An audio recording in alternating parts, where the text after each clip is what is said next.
दोस्तों, स्वर्गलोक में एक बार माता लक्ष्मी और शनिदेव में बहस छिड़ गई। लक्ष्मी जी बोली, मैं बड़ी हूँ, और शनिदेव जी बोले, मैं श्रेष्ठ हूँ। दोनों के बीच जब निर्णय नहीं हो पाया कि दोनों में श्रेष्ठ कौन है, तो उन्होंने धरती लोक पर किसी ईमानदार राजा से अपना फैसला कराने का निश्चय किया। उन दिनों धरती पर प्रयागराज में एक शिवस्त नाम के राजा रहते थे। वे अपने न्याय के लिए दूर दूर तक प्रसिद्ध थे। शनिदेव और माता लक्ष्मी राजा श्रीवत्स के पास गए और झगड़े की वजह बताई कि हम दोनों में यह सिद्ध नहीं हो पा रहा है कि श्रेष्ठ कौन है। कृपया आप ही हमारा निर्णय कर दें।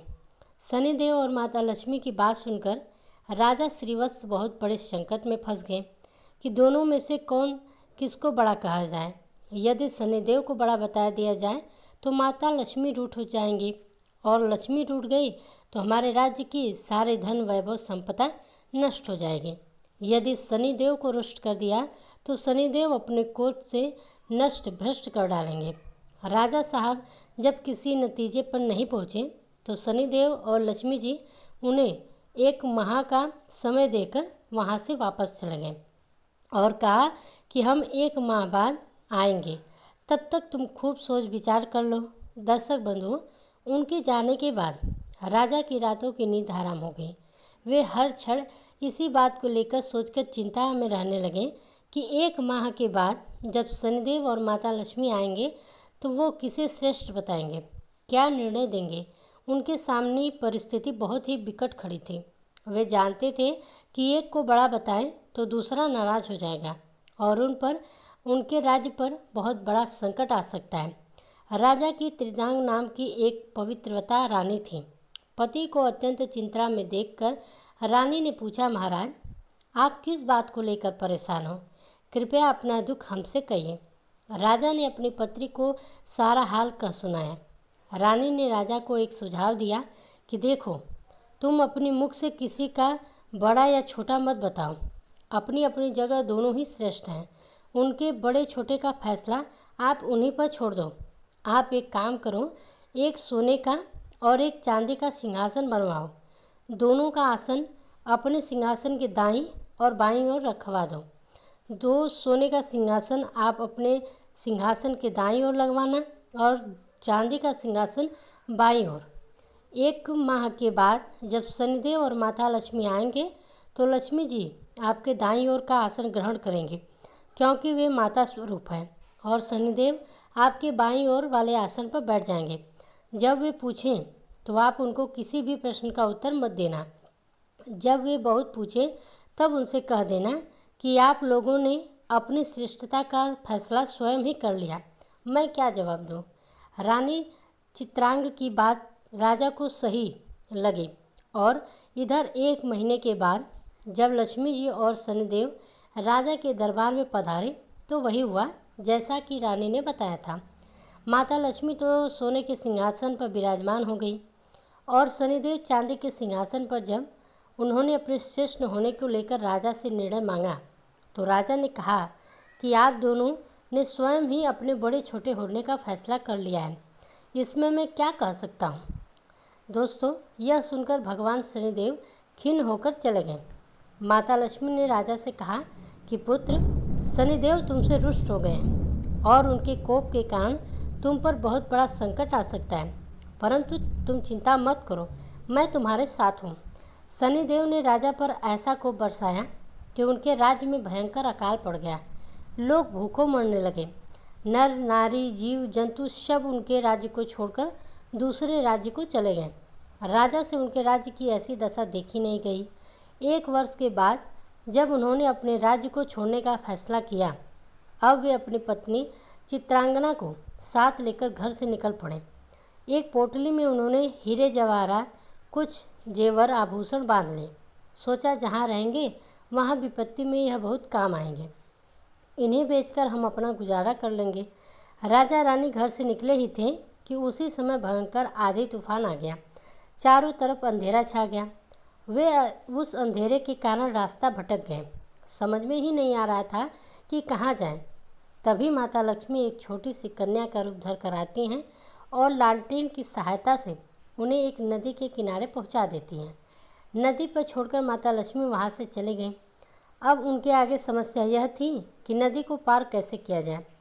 यह सोच ही रहे थे कि उसी समय शनिदेव एक बालिक का रूप बनाकर नाव लेकर उसी किनारे पर जा पहुँचे जहाँ राजा रानी खड़ी थी।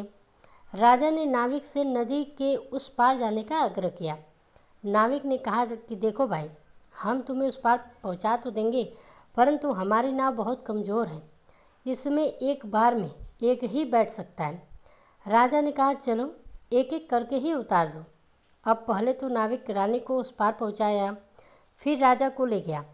तीसरी बार में उस नाविक ने राजा की धन की पोटली रख ली, लेकिन वह नाविक तो स्वयं शनिदेव थे, इसलिए वह धन की पोटली लेकर नदी के बीचों बीच से गायब हो गए। अब तो उनके पास जो भी धन था वो भी नहीं रहा। भोजन का संकट खड़ा हो गया। राजा बड़ा ही धीरवान था। भगवान की इच्छा समझकर वो वहाँ से आगे चल दिया। चलते चलते वो एक गांव में पहुँचा। उस गांव के लोग जंगल से लकड़ी काटकर उन्हें बेचते थे। राजा भी अपनी रानी के साथ उसी गांव में रहने लगा और लकड़ी बेचकर अपना गुजारा करने लगा। लक्ष्मी जी की कृपा से उसे जंगल में चंदन का बाग मिल गया। राजा ने चंदन की लकड़ियों को बेच बेचकर काफ़ी पैसा कमा लिया। अब तो उसका जीवन बड़े सुखपूर्वक बीतने लगा। राजा और रानी को सुख चैन में देखकर शनिदेव ने एक और नई चाल चल दी। एक सौदागर था जो उस गांव से चंदन की लकड़ी भरकर दूसरे राज्यों में ले जाया करता था। आज उसका जहाज उस नदी के किनारे में ही फंस गया था। उसने जहाज को चलाने का बहुत प्रयास किया, पर जहाज तस से मस नहीं हुआ। सौदागर के समझ में नहीं आ रहा था कि वो क्या करे।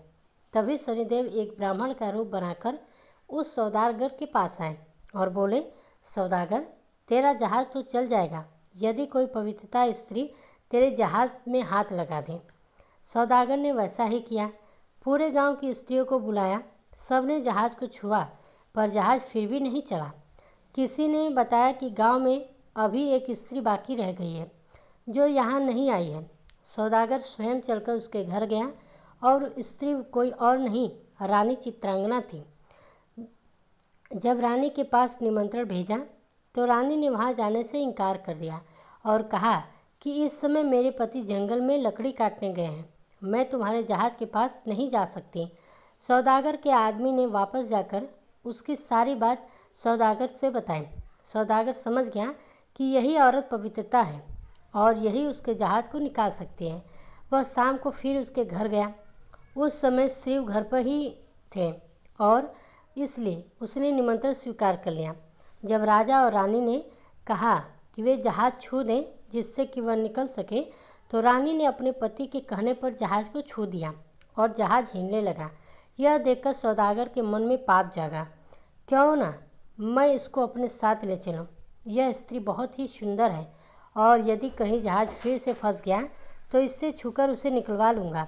यह सोचकर उसे चित्रांगो अपने साथ खींच लिया और जहाज लेकर चल दिया। श्रीवत्स चिल्लाता रह गया, परंतु उस समय तक जहाज काफ़ी दूर जा चुका था। रानी अत्यंत रूपवती थी।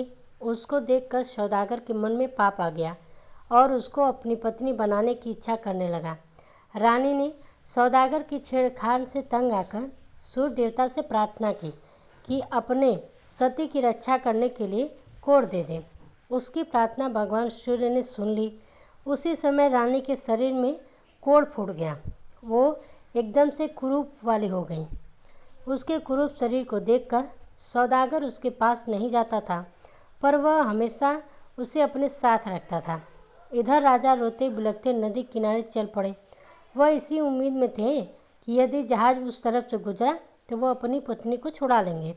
आखिर उसको जहाज का कहीं पता नहीं चला तो वो नदी किनारे आश्रम के साधुओं के साथ रहने लगे। अब तो राजा वहाँ पर साधुओं की सेवा करता था, उनकी गायों को चलाता था और गायों के गोबर से उपले बनाता था। वो उपले लक्ष्मी जी की कृपा से सोने में बन जाते थे। इस प्रकार कुछ ही दिनों में उसके पास ढेर सारे सोने की ईंट हो गई। एक दिन वही सौदागर जो राजा की पत्नी को ले गया था, उसका जहाज उसी नदी पर आया। राजा ने सागर को पहचान लिया। उसने सौदागर को ईंट दिखाकर कहा, यदि सौदागर उसको साथ ले चले तो भारी सोने की ईंट सौदागर को दे देगा। सौदागर ने राजा को पहचान तो लिया, परंतु सोने की ईंटों के लालच में उसे अपने पास बैठा लिया। ईंटों की जहाज में भरवा लिया। जब जहाज चल पड़ा तो सौदागर ने राजा को नदी में फंगवा दिया। राजा की चीख पुकार राजा की रानी ने सुन ली तो उसने तुरंत एक तकिया जल में फेंक दिया। उस तकिए के सहारे ने राजा एक पुल पर पहुंच गया, जहां आते जाते जहाज़ों से चुंगी लगी जाती थी। राजा के वहां के लोगों ने निकाल दिया। उन लोगों ने राजा से पूछा कि वह कौन है और कहां से आया है। तो राजा ने कहा कि वह एक अत्यंत दुखी आदमी है, उसका सब कुछ लूट गया, उसके पास कुछ भी नहीं बचा। वहाँ के लोग उसको पकड़कर राजा के पास ले गए। राजा ने अपने नौकरी से माफ़ी मांगी। राजा ने श्रीवत्स को अपने यहाँ बगीचे में माली का काम दे दिया। दर्शक बंधुओं, राजा की एक पुत्री थी। उसके लिए नित्य फूलों का सुंदर गजरा एक मालिन लाती थी। एक दिन राजकुमारी ने मालिन से पूछा कि आजकल गजरे कौन बनाता है? बहुत सुंदर गजरे बनाता है। मालिन ने कहा राजकुमारी को कि एक नौकर नया आया है जो बड़े ही सुंदर गजरे बनाता है। राजकुमारी ने उस नौकर को देखने की इच्छा जताई। जब उसने राजा को देखा तो वह उस पर मोहित हो गई और राजा से ब्याह करने की जिद ठान ली। राजा ने बहुत मना किया, परंतु जब राजकुमारी नहीं मानी तो उन्होंने लाचार होकर दोनों का ब्याह तय कर दिया और जंगल में एक मकान दे दिया। धीरे धीरे समय बीतता गया। कुछ दिन बीते हो तो राजा श्रीवत्स ने राजकुमारी से कहा कि ऐसे बेकार बैठकर रहकर मेरा मन नहीं लगता। तुम अपने पिता से कहो कि मेरे को जहाज की चुंगी का ठेका दे दे। राजकुमारी ने अपने पिता से यह प्रस्ताव रखा तो राजा ने भी कहा ठीक है। अब तो श्रीवत्स अपने आने वाले जहाज़ों से चुंगी लेता था। इसी प्रकार जब 7 वर्ष बीत गए, शनिदेव का प्रभाव खत्म होने आया। एक दिन सौदागर का जहाज वहीं से निकला तो श्रीवत्स ने उस जहाज को रोककर और उसे आगे जाने से रोक दिया। सौदागर को यह देखकर बड़ा क्रोध आया। वह तुरंत शिकायत लेकर राजा के पास पहुंचा। राजा ने जब श्रीवत्स से पूछा कि वो सौदागर के जहाज को क्यों नहीं जाने दे रहा है, तो श्रीवत्स ने बताया कि महाराज, इस सौदागर के पास मेरे सोने की ईंटें हैं, यह मेरे सोने की ईंटें नहीं दे रहा है। राजा ने कहा तुम्हारे पास क्या प्रमाण है कि इसके पास जो ईंटें हैं वो आपकी हैं? तो श्रीवत्स ने कहा महाराज, आप इसे दरबार में सब लोगों के सामने बुलाइए। वे ईंट एक तरफ से जुड़ी हुई है। यदि सौदागर ईंट खोल देता है तो यह सारी ईंट उसकी है। यदि वह ईंट नहीं खोल पाता तो उन ईंटों में मैं खोलकर दिखाऊंगा। ईंटों को दरबार में लाया गया और सौदागर से कहा गया कि यदि तुम्हारे सोने की ईंटें हैं तो तुम खोल दो, और यदि तुम नहीं खोल पाते हो तो वो ईंट तुमसे ले ली जाएगी। दोस्तों, सौदागर शाम तक उन ईंटों को खोलने का प्रयास करता रहा, परंतु उससे एक भी ईंट नहीं खुली। अंत में जब शाम हो गई तो राजा के दामाद श्रीवत्स की बारी आई और उन्होंने चंद घंटों में ही उन ईंटों को खोल दिया। तब राजा ने पूछा कि वह कौन है, तो श्रीवत्स ने पूरी कहानी बताई कि महाराज, मैं और मेरी पत्नी चित्रांग को इस सौदागर ने छीन लिया है। कृपया मुझे मेरी रानी दिलवा दीजिए। दोस्तों, राजा ने सौदागर से कहकर तुरंत चित्रांग को पालकी में बुलवाया और सौदागर को पकड़कर कड़ी सजा दी। चित्रांग ने पूरे सूर्य भगवान से प्रार्थना की कि वो मेरे रूप को फिर से पहले वाला लौटा दें। दोस्तों, भगवान सूर्यदेव की कृपा से रानी फिर से सुंदर हो गई। राजा ने आदरपूर्वक श्रीवत्स को खूब सारा धन देकर विदा कर दिया। साथ में अपनी बेटी को चित्रांग को भी उसने अपनी बेटी को मान सम्मान से खूब धन दौलत देकर राजा को प्रेम पूर्वक विदा कर दिया।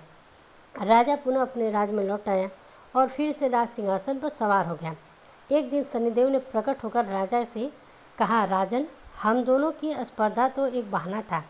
हम आपके सत्य की परीक्षा ले रहे थे। अब मैं तुम्हें बता रहा हूँ कि कौन से लोग का नाश प्राप्त होते हैं।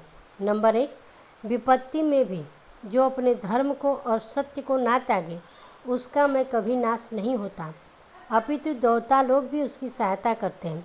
नंबर 2, गरीबी आने पर भी जो अन्याय का मार्ग ना चुने, पाप का धन ना खाए, वह देवताओं का सदा कृपा पात्र रहता है।